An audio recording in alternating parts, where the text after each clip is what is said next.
BlackBerry's Key2, its follow-up to the surprise hit BlackBerry Key1 last year, is practically perfect.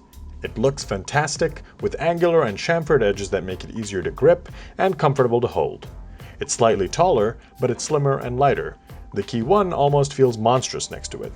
BlackBerry worked a ton on the keyboard to make it perfect, and it really is one of the best keyboards we've used on a phone.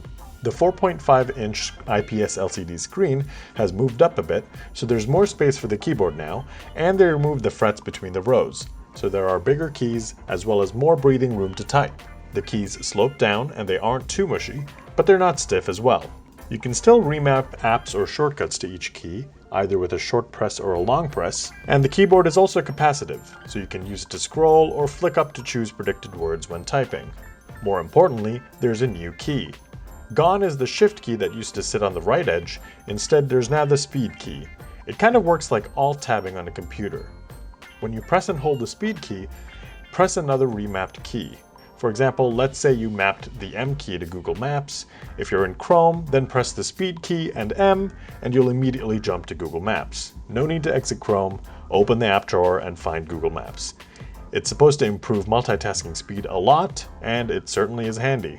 For some quick specs, the screen has a 1620 by 1080 resolution, and it's protected by Gorilla Glass 3. It's powered by the Snapdragon 660 with 6 gigs of RAM, and there are 64 gigs of storage or 128 gigs of storage options. There's also a microSD card slot in case you need more space. There's a 3500 mAh battery, which BlackBerry said should last you 2 days. The phone runs Android 8.1 Oreo, and while it's mostly stock Android, there are a lot of BlackBerry apps and services. The Productivity tab on the right edge of the screen, for example, lets you quickly access certain services like the calendar.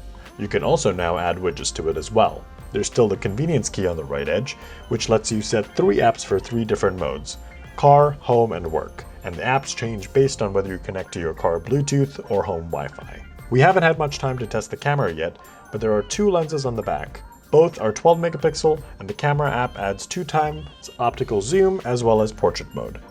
The front camera is 8 megapixels. The BlackBerry Key2 costs $650 and comes in silver and black.